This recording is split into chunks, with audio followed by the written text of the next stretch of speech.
There's been a lot of excitement about VinFast, the new electric car manufacturer from Vietnam.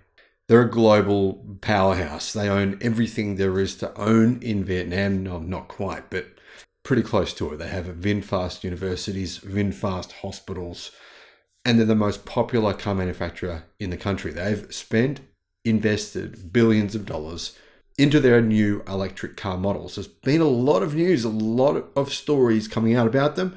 They began selling their range of electric car models in the United States nearly 6 months ago, but no one, and I mean almost no one at all, is buying them. Why are people not buying their electric cars?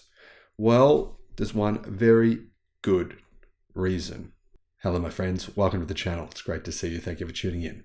My name's Sam Evans and I'm coming to you from Australia. Vietnamese car manufacturer VinFast is facing some pretty serious consumer skepticism, including skepticism from me.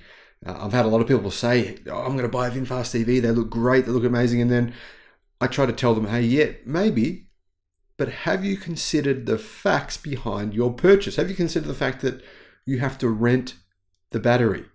You don't get to own it. You have to rent it. It ends up being quite an expensive proposition. VinFast launched to a lot of excitement around 6 months ago in the US. Experian data shows that the EV maker has sold, or at least registered, only 128 electric cars for its new VF8 crossover. Now, we don't know if the customers of those 128 were VinFast staff or VinFast family members, or I don't know, but it's such a small number that, well, it's millions of miles below what VinFast expected to sell in the United States. I mean, North America, the second biggest car market in the world. VinFast is selling the two-row VF8 in California, the biggest EV market in the country by far, before expanding to other states. It has cut prices and offered discounts, lease deals, etc. to try to move the VF8s that have arrived from Vietnam. It had 2 shiploads of VF8s that arrived and it just can't move them. The brand is largely unknown in the United States, but I mean, a lot of EV fans on the YouTube know about them. I know a lot of you guys know about who VinFast are. There's been a lot of media in the US about them. They're really not an unknown brand. The brand does have one challenge. Right now, they don't make cars in the US, so they don't qualify for the $7,500 tax incentive. Prices of their EVs are now actually a little bit higher than the Mustang Mach-E and the Model Y, who are their direct competition. They're even more expensive than Volkswagen, Hyundai, and Kia electric cars as well. And analysts say that after Tesla cut the price of the Model Y, basically all other brands in that market segment of having like a medium-sized electric crossover, all of them are struggling to clear their inventories. VinFast isn't the only one. Even Hyundai are in the same position. The base model VF8 starts at $47,200 US, so it's actually pretty well priced with shipping, but it doesn't qualify for the federal tax incentive of $7,500, meaning it's a full $7,500 more expensive than a Mustang Mach-E or a Tesla Model Y. The Model Y starts at $47,700 US, but of course that price comes down to $40,000 US because of that big tax incentive. So it makes it a big difference in price. And to be fair, the Model Y is actually really a better car than the VF8, the VinFast VF8. The VF8, it hasn't gotten the excellent reviews that VinFast were hoping. It's had mixed reviews from critics, from automotive journalists, some of whom said it feels like a rushed product. Reuters reported on Friday that VinFast is facing headwinds with its plans to list its shares in the United States through a special purpose acquisition company, or a SPAC, SPAC deal. A lot of companies do this now. Nikola famously did this. According to Experian data, the VF8 had 1 new registration in February. Only 1. 16 in March, 66 in April, and 45 in May.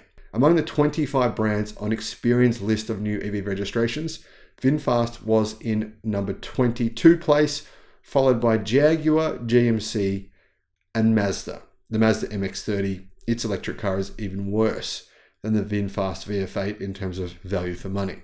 In fact, significantly worse. VinFast have not responded to requests for comment on their US sales. They're basically just keeping their head down and staying quiet. The automaker has plans to sell a large lineup of electric cars in the US, including the 7-seat VF9 large crossover, which is expected to be on sale in the US this year.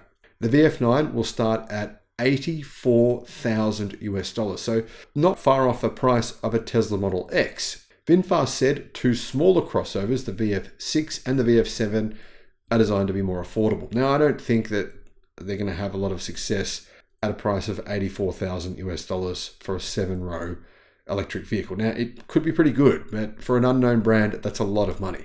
VinFast has been looking for ways to finance its expansion, says Automotive News, from its small base in Vietnam to larger markets in North America, Europe, and parts of Asia. Some of the money has come from parent company Vingroup, a Vietnamese conglomerate, the automaker said. VinFast also plans to raise funds through a public listing of shares. According to Reuters, shareholders of Black Spade Acquisition, a special purpose acquisition company that plans to merge with VinFast to allow its US stock market listing, have redeemed over 80% of their shares. Reuters cited information provided by Black Spade Acquisition. The development could be a significant setback for VinFast, which had initially planned a US listing on its own and has struggled to start production and ramp up sales outside Vietnam. There is no impact on the listing process or agreed valuation, the automaker said in a statement to Reuters. Earlier this year, VinFast delayed plans to begin building a $4 billion plant in North Carolina. It pushed the start date to 2025 from its original start date of 2024. And if it can't make EVs in the US, it can't qualify for the $7,500 tax incentive, and it's going to be very hard for them to compete with other companies, General Motors, Tesla, and Ford, who do qualify. VinFast posted a $600 million loss in the first quarter on a 50% drop in revenue. The company made the disclosure in a filing to the US securities regulators as it looks to complete the special purpose acquisition company merger that will value the automaker at an incredible $23 billion. I'm very skeptical that the company is worth anywhere near that much, but that's what they think they're worth. What do you guys think? Let me know what you think is going to happen with VinFast. Personally, I think that the parent company will just allow them to go bankrupt. That's the most likely scenario here. That'll happen within probably 2 to 3 years' time.